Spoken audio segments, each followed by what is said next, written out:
There's value in knowing different ways to combat a lack of motivation, but they might not be as effective if they're not tailored to your specific situation. After all, how can you effectively deal with an issue if you don't really understand it or why it's there in the first place? In this video, I want to cover 7 common reasons why students aren't motivated to study, or generally why people aren't as motivated to get their work done. See if any of these apply to you and have a think about how you can change them moving forward. Oftentimes when students are lacking motivation, they can be quite harsh on themselves and immediately jump to the idea that they're just being lazy or they're not trying hard enough or something like that. But sometimes your lack of motivation is just a sign that you're tired and you need to rest. It's better for you to understand this as it's happening, take the time that you need to rest, and then come back to your work instead of just forcing yourself to push through. You'll end up working with a better attitude and most likely get more work done and to a higher quality if you give yourself the rest that you need. Sometimes it can be hard to differentiate between being physically tired and mentally tired and just having a lack of motivation due to a bunch of other things. So try to think about, how often you've been working, the other factors in your life that might be causing you to be tired. Have you been physically pushing yourself more than usual, maybe at the gym or in sports? Think about your life, as we like to say in medicine, holistically, and consider whether you just need some time to rest and recover. You might also be feeling low motivation because of stress. Having a lot of stress can become really overwhelming, which can just lead to you sometimes shutting down,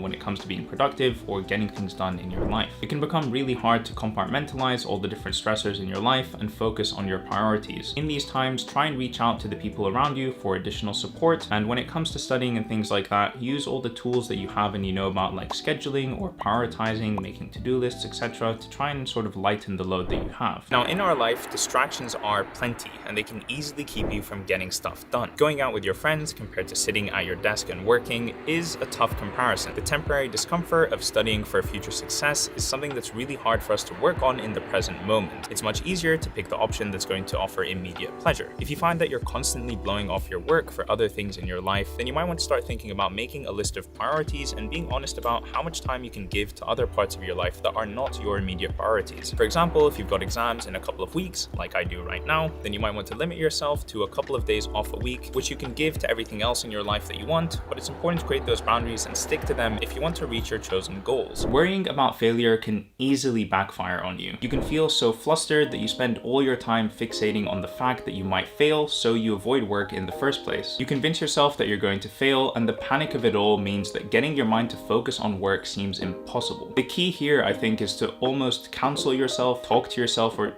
be your own hype man or hype woman, and see if you can change your thinking and your mindset into believing that if you put in the work now, then this actually gives you a better chance of success in the future. Not trying in the first place or not trying at all is pretty much the only way that you're guaranteed failure. Doing even a small amount of work or a small amount of effort towards the goal or towards the exam or studying or whatever is going to result in some sort of improvement, no matter how small or how big. And spending all your time worrying about failure sabotages your own success. If you can relate to some of these feelings or thought patterns, then remember that you've gotten this far in your journey for a reason, and that reason is unlikely to be that you are a failure. It's much more likely because you deserve to be here, you're capable of being here, and you can do this and you can get through this. If you can overcome the negative thoughts and feelings around I'm going to fail, no matter how much work I do, it's not going to be worth it or enough, etc., and see the time that you have to work as an opportunity to succeed instead of a certain path to failure, and you're going to do much better than you would have otherwise. Trust me, I've been using these Jedi mind tricks on myself, talking to myself, convincing myself, telling myself all these things just so I can keep a good mental state and,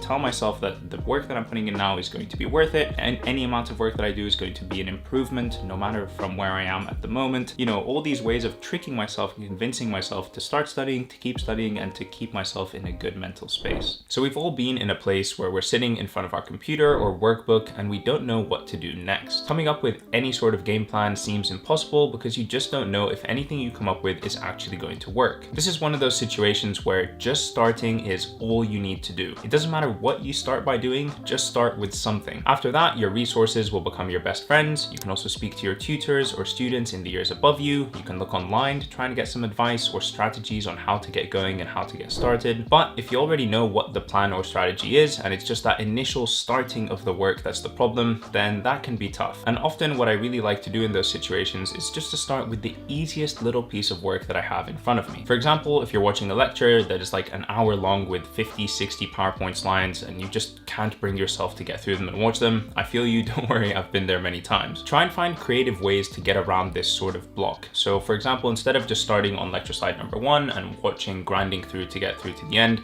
you might want to pick out certain topics or titles that you think are high yield or the most important, and then you can go on YouTube or other resources and search up videos or other maybe more interesting ways of learning that same information. Resources like Sketchy Medical, the cartoon drawings that help you memorize things, or random YouTube videos, or things like Osmosis, flashcards, past paper questions. You know, there's so many different ways to study the exact same thing. And if you're finding particular difficulty sitting through a boring lecture, which I have many times, try and get creative and find other ways to study the exact same knowledge. Honestly, just find any way that you can get started and get into that studying zone and mood. Get flexible with your study style and get creative, and just work your way around that initial block. You're going to feel less motivated the more you study if you're already studying for long periods of time. Just makes sense. At the end of my USMLE studying period and other big exam periods in medical school and before, I was just getting less and less motivated with each day that I continued going on. Say for example that you've been working for 4 hours today, but you start to feel unmotivated. Instead of realizing that you've probably hit your limit for the day and need to rest, you decide to push yourself for another 4 hours of work. You grind out these 4 hours of not so great studying and end your day feeling like trash. When you wake up the next morning, you're so much less likely to do another full quality day of studying because you've overworked yourself the night before. Working too much or too hard is really tough to gauge, especially when there's all kinds of peers around you who are probably working very long hours or very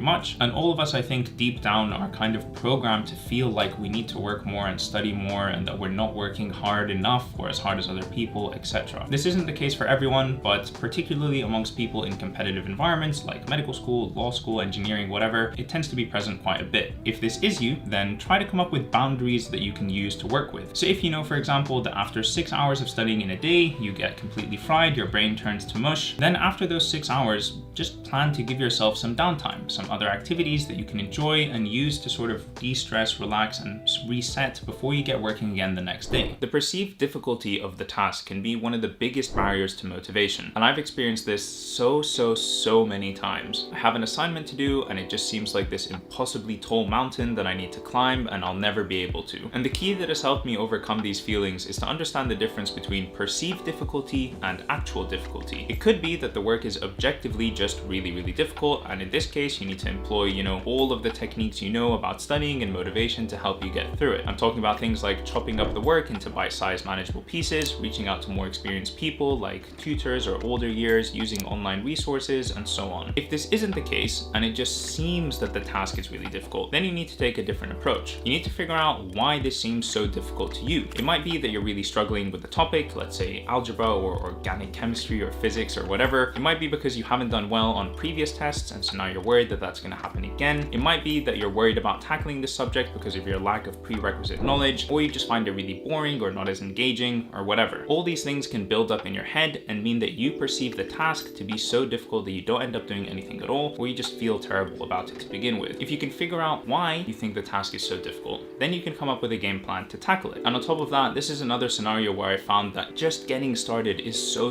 helpful. 100% of the time when I've had this feeling that there's this huge mountain for me to climb and I'm never going to be able to climb it, whatever, as soon as I start and I put in like 5 minutes, 10 minutes of work, maybe the first hour, I always realize this isn't as bad as I had made it out to be in my head. I slowly start to work on it, I just get on with it, and before I know it, progress has been made. So genuinely, just getting started, giving the thing a go is one of the best things you can do. Force yourself to start. For some students, having a false sense of security can prevent you from studying altogether. If you think that you've got plenty of time to work, or that the work isn't that difficult, or that it doesn't require a lot of time when it actually does, then you're actually underestimating the amount of work that's involved, and you might not study at all or get started way too late. You can easily talk yourself into not studying, and you're okay with it because you've convinced yourself that you don't need to. This can sometimes be a cycle of being unmotivated and then convincing yourself that you don't need to work, which confirms your need to not work in the first place. It's difficult to recognize, but often it's worth speaking to people around you to get some sort of census or idea of what other people are doing. It acts as a litmus test as to whether you're doing enough or not. If you're the only one who's starting studying a week before the exam when everyone else has given themselves 4 weeks, then you might want to reconsider your mindset around how much time you've given yourself to work. Literally last week, I messaged messaged Kenji and Georgina and I asked them what their game plan was for our upcoming exam. And I did this so that I could compare my own game plan to their game plan and see if I'm giving myself too little time to study or if others are doing something similar and it's probably going to be okay. It's easy to fall into this trap, and it's also easy to selectively listen to the few people that will tell you what you want to hear, confirmation bias and all of that. You need to try and take a step back and think about things a little bit more critically than just through the filter of being unmotivated. I hope this video has helped you to think about some of the reasons why you might be feeling unmotivated. I feel that it's really important on this channel that we discuss some of the reasons why we're not feeling motivated, as opposed to just always talking about solutions and ways you can do things. I think both are really important in how we think about our work or our studying, and so we should discuss both. If you've got any additional reasons why you think you might be unmotivated or are looking for advice or help from anyone else in a studying or university community, please do leave a comment down below, and I'm sure myself or someone else can hopefully get back to you and we can all share our ideas around motivation and studying. And that's it for me. Until next time, I'll catch you in the next one. Peace.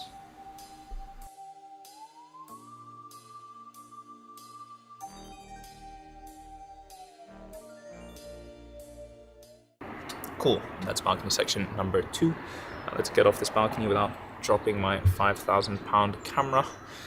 Easy does it.